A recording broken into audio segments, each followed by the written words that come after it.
नमस्कार, मैं हूं आपके साथ अली मतर। अपना बिहार में बात सबसे पहले नवादा की, जहां पर हर रोज मौत हो रही है। अब तक 14 लोगों की मौत हो चुकी है और आंकड़े हर रोज बढ़ते जा रहे हैं। हालांकि सुकून की बात यह है कि अब इसकी जांच उच्च स्तरीय टीम कर रही है।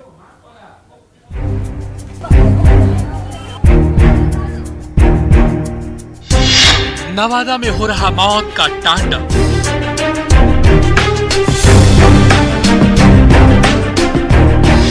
बढ़ते आंकड़े, बिलखते परिजन।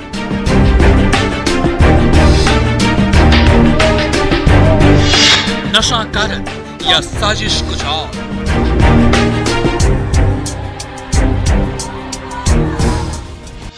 प्रशासन नाकाम या मिलीभगत का अंजाम।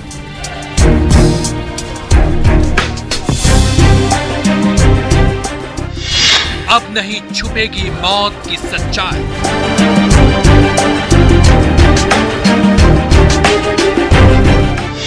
क्योंकि जांच में खुलेगा मौत का राज। तो नवादा में 14 मौत के पीछे परिजन शराब पीने की बात कह रहे हैं, वहीं जिला प्रशासन इससे इनकार कर रहा है। इधर सीएम मामले को लेकर गंभीर हैं और जांच के लिए टीम को नवादा भेजा गया है। नहीं थम रहा मौतों का सिलसिला। पीएमसीएच में एक और शख्स की मौत। अब तक मौत का आंकड़ा पहुंचा 14। आखिर क्या है नवादा में मौत का सच? होली के बाद से अब तक नवादा में संदिग्ध स्थिति में 14 लोगों की मौत हो चुकी है। इलाजरत 3 और लोगों ने शुक्रवार को दम तोड़ दिया। परिजनों का आरोप है कि मौत शराब पीने से हुई है, जबकि पुलिस ने जबरन ये आवेदन लिखवा लिया कि मौत शराब से नहीं हुई और डेथ सर्टिफिकेट में हार्ट अटैक लिख दिया गया। इधर एसपी ने हार्ट अटैक को ही मौत की वजह बताया है।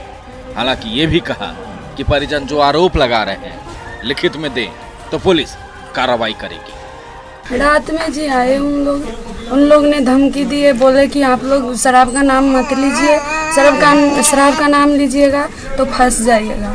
रात में आया, बोला साइन करना पड़ेगा आप लोग का। तो गोपाल कुमार की जो मौत हुई है, उनके परिजन जो हमको लिख के थे हम ले लेंगे, बट उनका हम लोग के पास डॉक्टर का प्रिस्क्रिप्शन है और डॉक्टर का डेथ का फाइनल रिपोर्ट है, जिसमें कहा गया है कि उनको हार्ट अटैक से मौत हुई है। मामले को राजनीतिक रंग देने की कोशिश भी जारी है। स्थानीय विधायक पीड़ितों से मिलने पहुंची, मुआवजे की मांग की और सरकार पर निशाना साधा। इधर मुख्यमंत्री ने साफ किया है कि जांच टीम नवादा गई है, जो भी होगा उचित कार्रवाई की जाएगी। शराब मैंने कह रहा है सरकार की बंदी है, बंदी कहाँ है? शराब से तो यह जहरीले शराब बन गया और जहरीले से यह गांव के गांव मतलब मर गया। ये जो कुछ भी हो रहा है इसके बारे में हमारे जो वरीय पदाधिकारीगण हैं, हमने उनसे पूछा था। ये सब लोग जांच कर रहे हैं और यहाँ से भी कुछ लोग हैं, वहाँ के अधिकारियों का कुछ कहना है, लेकिन फिर भी जो बात समाचार पत्रों में आ रही है, इसलिए आज से यहाँ की एक स्पेशल टीम गई है और एक एक चीज को देखेगी, एक एक चीज के बारे में पता लगाएगी और हर चीज पर जो जरूरी कार्रवाई है वो सब कार्रवाई। लगातार हो रही मौत और मामले की अहमियत को देखते हुए शुक्रवार को जिले के डीएम और एसपी मीडिया के सामने आए और संयुक्त रूप से जानकारी दी।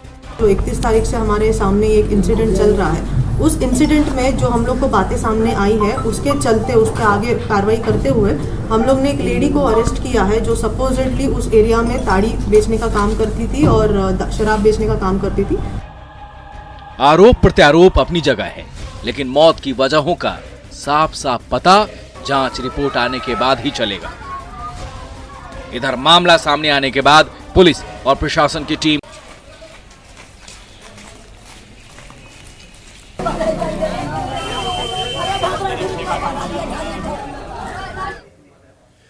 तो नवादा में पिछले 3 दिनों में कैसे कैसे मौत का तांडव हुआ, यह आपको हम बताते हैं। सबसे पहले 31 मार्च की बात बताते हैं, जिस दिन 8 लोगों की मौत हो गई थी। यानी कि 31 मार्च को 8 लोगों की मौत हुई थी। होली के दूसरे दिन 8 लोगों की मौत हो गई। 1 अप्रैल की अगर बात करें तो 3 लोगों की जान चली गई। वहीं अगर 2 अप्रैल की बात करें तो 3 लोगों की मौत हो गई। यानी कि 3 दिनों में कुल 14 लोगों की जान जा चुकी है और 3 दिन में 2 की आंखों की रोशनी भी चली गई है। तो आप अंदाजा लगा सकते हैं कि नवादा में इस वक्त क्या कुछ हालात हैं। तो नवादा में मौत से जुड़ी खबर पर बड़ा अपडेट इस वक्त हम आपको दे देते हैं। नवादा में संदिग्ध मौत की जांच इस वक्त जारी है। पटना से एक टीम आई हुई है जो इस मौत की जांच कर रही है कि आखिर कैसे 14 लोगों की मौत हो गई, आखिर कैसे 2 लोगों की आंख की रोशनी चली गई। नवादा के डीएम एसपी से वो टीम जानकारी ले रही है। पटना से ये टीम आई हुई है और जानकारी ले रही है। मुख्यमंत्री नीतीश कुमार ने भी ये बात साफ कर दिया है कि एक एक चीज की जांच होगी और अब तक हुई मौत के बारे में पूछताछ की जा रही है। टीम तमाम साक्ष्य जुटाने की कोशिश कर रही है क्योंकि परिजनों का आरोप है कि इनकी मौत शराब पीने के बाद हुई है, जहरीली शराब पीने के बाद हुई है। प्रशासन भी ये मानता है कि इनकी मौत संदिग्ध है, लेकिन सभी की मौत इसी वजह से हुई है। इस बात को लेकर प्रशासन इनकार कर रहा है, लेकिन परिजन आरोप ये लगा रहे हैं कि जहरीली शराब पीने की वजह से ही इनकी मौत हुई है। वहीं एक के बाद एक 14 मौत होने के बाद से इस वक्त कई सवाल भी उठ रहे हैं और उन्हीं सवालों के जवाब तलाशने के लिए इस वक्त पटना से गई एक टीम नवादा में पूछताछ कर रही है। के गोंदापुर, खरीदी बिगा एवं बुधौल इलाके में होली के बाद से अब तक कुल 14 लोगों की मौत हुई है और कई का अलग अलग अस्पतालों में इलाज चल रहा है। पटना समेत अन्य अस्पतालों में इन सभी पीड़ितों का इलाज चल रहा है। मुख्यमंत्री ने इस पूरे मामले को संज्ञान में लिया और एक जांच टीम का गठन कर नवादा भेजा है, जहां कल देर शाम आईजी उत्पाद एवं मद्य निषेध के नेतृत्व में एक टीम आई, जिसमें संयुक्त आयुक्त, उत्पाद आयुक्त एवं एसपी मद्य निषेध के साथ नालंदा उत्पाद अधीक्षक की टीम को नवादा जांच करने के लिए भेजा गया है, जहां कल देर रात से नवादा एसपी, डीएम एवं उत्पाद अधीक्षक से इस मामले में पूछताछ किया गया। हालांकि इस पूछताछ में क्या कुछ अभी निकल कर आया है, क्योंकि अंदर से अभी तक कुछ निकल कर नहीं आया है, तो अभी इंतज़ार करना होगा। हालांकि जिला प्रशासन ने 10 लोगों के मौत की पुष्टि की है, जिसमें 5 लोगों को हार्ट अटैक, डायरिया और पुराने रोग से मौत बताई गई है, जबकि 2 लोगों का मौत परिजनों ने शराब से बताया है, मगर उनका पोस्टमार्टम नहीं कराया जा सका। वहीं 3 लोगों का सब पोस्टमार्टम कराया गया है और उनका पोस्टमार्टम रिपोर्ट आना बाकी है। जिला प्रशासन ने अभी तक पोस्टमार्टम रिपोर्ट का ही इंतज़ार कर रही है, क्योंकि उसी के बाद यह स्पष्ट हो पाएगा कि लोगों की मौत कैसे हो रही है। जबकि दूसरी तरफ परिजनों का यह स्पष्ट कहना है कि शराब पीने के बाद से ही उनकी तबीयत बिगड़ी और उनसे उनकी मौत हुई, जिसमें से 2 लोगों की आँख की रोशनी भी जा चुकी है। अब यह देखना होगा कि जांच में क्या कुछ निकल कर आता है और टीम जो जांच करने के लिए पहुंचती है यहाँ पर क्या कुछ कार्रवाई करती है, तो इसके लिए अभी थोड़ा इंतज़ार करना होगा। अनिल विशाल, न्यूज़ 18 नवादा। तो जांच चल रही है और जांच के बाद ही साफ हो पाएगा कि आखिर ये 14 मौत किस वजह से हुई है, 2 लोगों की रोशनी, आंखों की रोशनी आखिर कैसे चली गई। ये तमाम जांच का विषय है। मुख्यमंत्री नीतीश कुमार ने भी साफ कर दिया है कि एक एक चीज की जांच होगी। और अनिल विशाल हमारे साथ जुड़े हुए हैं। अनिल, प्रशासन इनकार कर रहा है कि ये जो 14 मौत हुई है, 2 लोगों की आंखों की रोशनी गई है, उसकी वजह जहरीली शराब नहीं है, लेकिन जांच के लिए टीम पहुंची है। मुख्यमंत्री नीतीश कुमार ने साफ कर दिया है कि एक एक चीज की जांच होगी। किस तरह से जांच हो रही है और क्या परिजनों का बयान भी दर्ज किया जाएगा इस जांच में?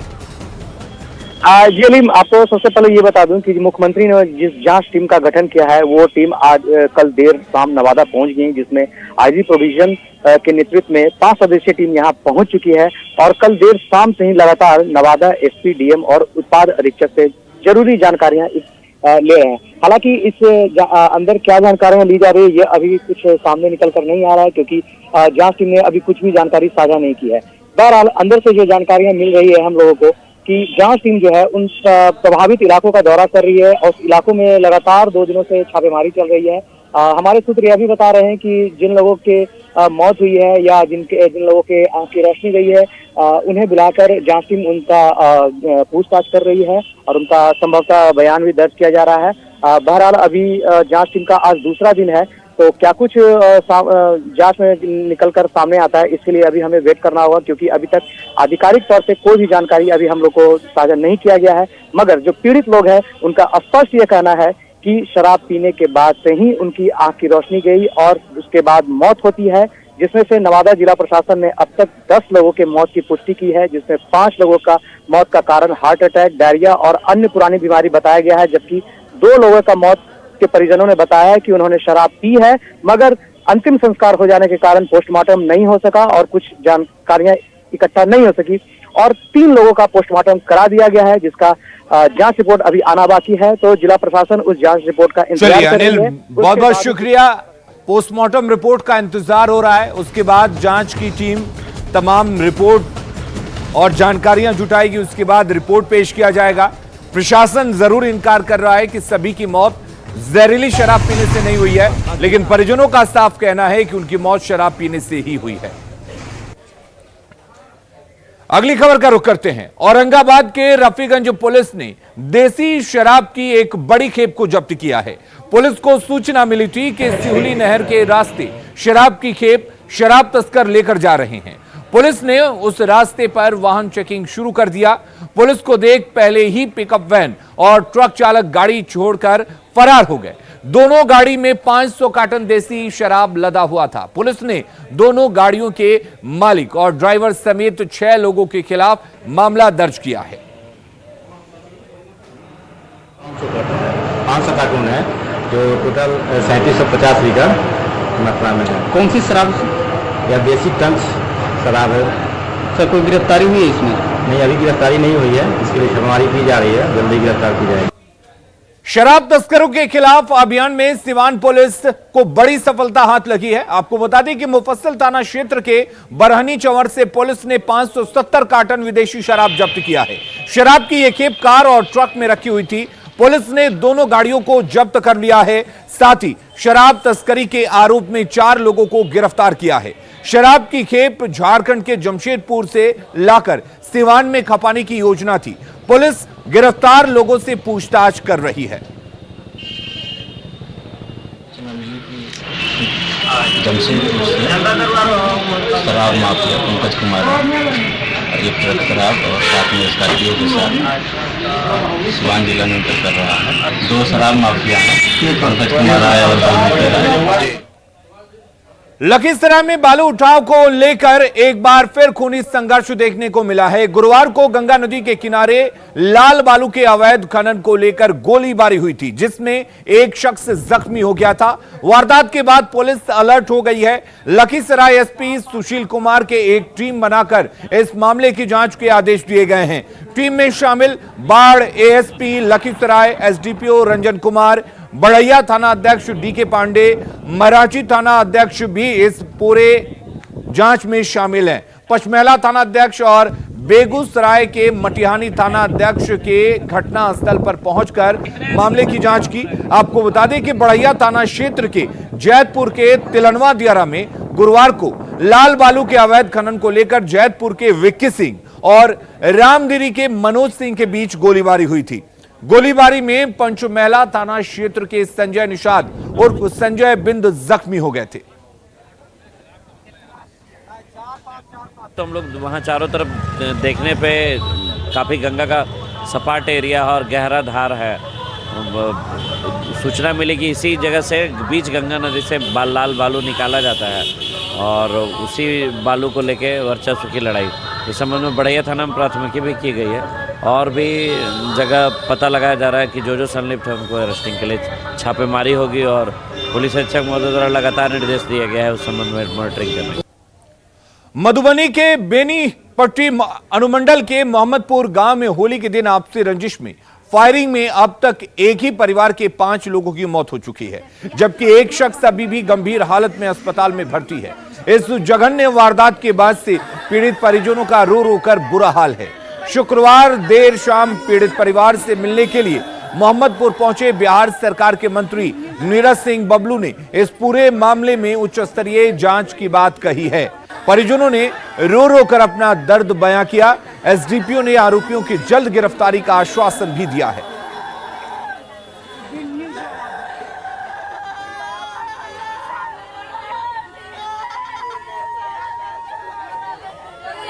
एक तरह का नरसंहार है और इस घटना को लेकर के हम माननीय मुख्यमंत्री से शाम को बात करेंगे और इसमें कठोर से कठोर कार्रवाई करने की मांग करेंगे। उच्च स्तरीय जांच की मांग करते हैं कि उच्च स्तरीय जांच करे और जितने भी अपराधी का नाम दिया गया है, जो भी दोषी है, कोई नहीं बचेगा। उसके लिए हम लोग प्रयास करेंगे। सारे अपराधी को जेल भेजा जाएगा और कठोर कार्रवाई होगी, ये हमारा प्रयास होगा। बाबा 4 दिन का छुट्टी लेके आए थे, कोई नहीं है, उसी में मार दिए। इतना तरपा के मारे, यहाँ पे काट दिए, यहाँ पे गोली मारे थे, यहाँ पे मारे थे, ये काट दिए थे, तरफ रहे थे, कोई नहीं आया, थाना भी नहीं आया। फायरिंग स्टार्ट कर दिया, रिपीट फायर। जो इधर से दौड़ता था बचाने के लिए, जो होली के दिन में कहा ये सब हो रहा है। एक कोठों को घूम के नहीं आने दिया, सबको उसी जगह जो है सब मारते गए। 8 राउंड, 9 राउंड, 6 राउंड, 5 राउंड से तो किसी को कम लगा ही नहीं। और अब बात जमीन के नाम पर भाइयों के बीच संग्राम की, जिसमें जान पर बनाई है।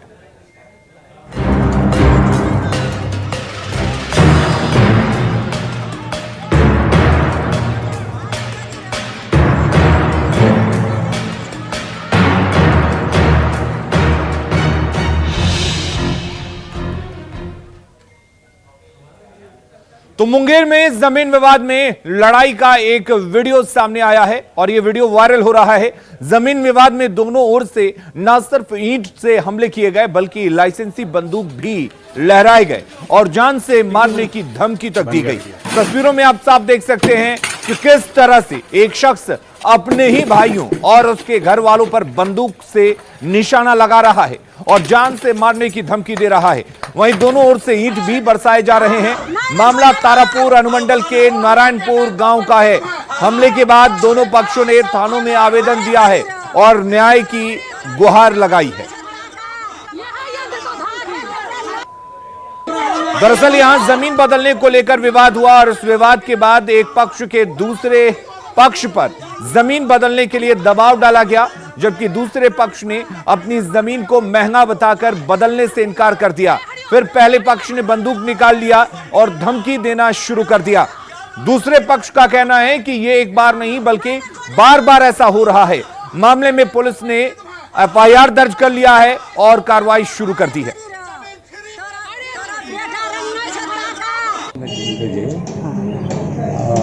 अचानक उदय नारायण सिंह आया और दूसरे के छत पर चढ़ करके गोली फायर करने लगा। घर में लड़के सब थे, सभी हमेशा बस बंदूक का दिखाना धौस कि मार के गाड़ी ये देंगे। हमने मजदूर सबको कहा कि मार के गाड़ देंगे, यहाँ से किसी को जाने नहीं देंगे। यहाँ से रास्ते और गृह निर्माण की बात को लेकर के दो भाइयों में विवाद था। दोनों पक्षों से ईटा पत्थर और मारपीट की घटनाएं घटी है। संबंधित उभय पक्षों के द्वारा थाना में आवेदन दिया गया है। कांड दर्ज कर अग्रतर कार्रवाई एवं अनुसंधान कर साथ संकलित किया जा रहा है। और अगली खबर भी मुंगेर से है, जहां बीजेपी किसान मोर्चा के जिला महामंत्री रजनीश कुमार चौधरी की स्कॉर्पियो की चोरी हो गई है। चोरों ने बीती रात रजनीश कुमार के आवास पर लगी स्कॉर्पियो पर हाथ साफ कर दिया। गाड़ी चोरी की तस्वीर सीसीटीवी में कैद हो गई। बीजेपी नेता ने आज सुबह पुलकिया थाने में मामला दर्ज कराया। पुलिस सीसीटीवी कैमरे के आधार पर गाड़ी की तलाश में जुट गई है।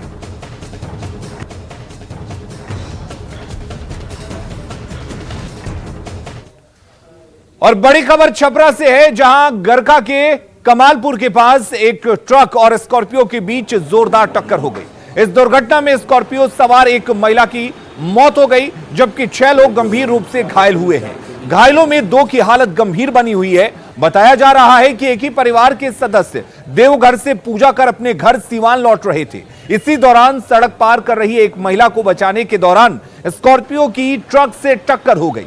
हादसे में घायल लोगों का स्थानीय अस्पताल में इलाज चल रहा है।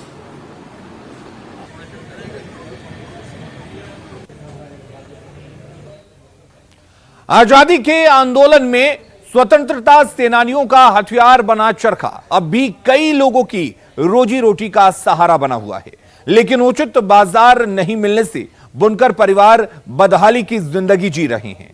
आर्थिक तंगी से जूझ रहे बुनकर परिवारों ने सरकार से मदद की गुहार लगाई है।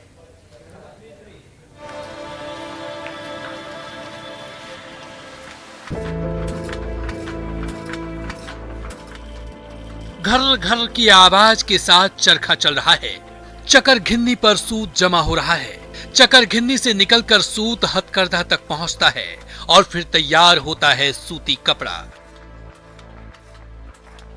चरखा के जरिए ये सूत काटती हैं। पहले जो पारंपरिक तरीका था, जो सूत से ये धागा बनाया जाता था और फिर इसी धागे से हैंडलूम के जरिए जो कपड़ा तैयार होता था और फिर वो जो घर के जो पुरुष होते थे वो मार्केट में लेकर के जाते थे और ये अच्छा मुनाफा मिलता था। आजादी के आंदोलन के दौरान ये चरखा अंग्रेजी शासन के खिलाफ सबसे मजबूत हथियार था। आजादी के बाद कई लोगों ने इसे अपनी आर्थिक खुशहाली का जरिया बनाया। एक वक्त था जब मधुबनी का भाड़ा इलाके के हर घर से चरखे की, घर घर और हथकरघे की ठक ठक की आवाज आती थी। यहाँ बने हुए कपड़ों की दुनिया भर में डिमांड थी, क्योंकि ये कपड़े हल्के और गर्म होते हैं। लोग शान से इन कपड़ों को एयर कंडीशन कहते थे।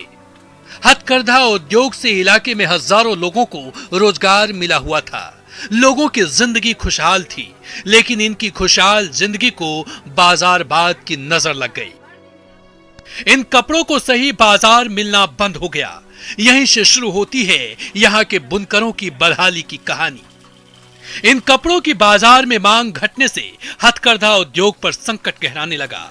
बुनकरों की जिंदगी बदहाल होने लगी। अब तो पूरे हथकरघा उद्योग का अस्तित्व खतरे में है।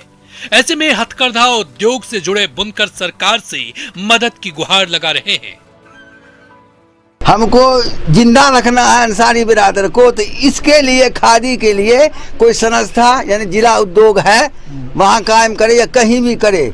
कपड़ा लेगा हम लोग को कोई हर्ज नहीं है, हो जाएगा। मार्केट नहीं मिल रहा है, बुझिए कि काम में बंद हो गया, यही समझ लीजिए। अच्छा, कोई देख रेख करने वाला नहीं है। अच्छा, तो मतलब क्या, जैसे अगर दिन भर में कितना, अगर एक हैंडलूम दिन भर में क्या 150 रुपया कमाते हैं, बस उससे रोजी रोटी चलने वाला है। तो इससे मतलब है कि काम में बंद हो गया। 3 साल पहले सीएम नीतीश कुमार खुद बुनकरों की बस्ती आए थे और हथकरघा उद्योग को सरकारी मदद देने का भरोसा दिलाया। सीएम से आश्वासन से बुनकरों की उम्मीदें काफी बढ़ गई हैं। बुनकर बेसब्री से मदद का इंतजार कर रहे हैं।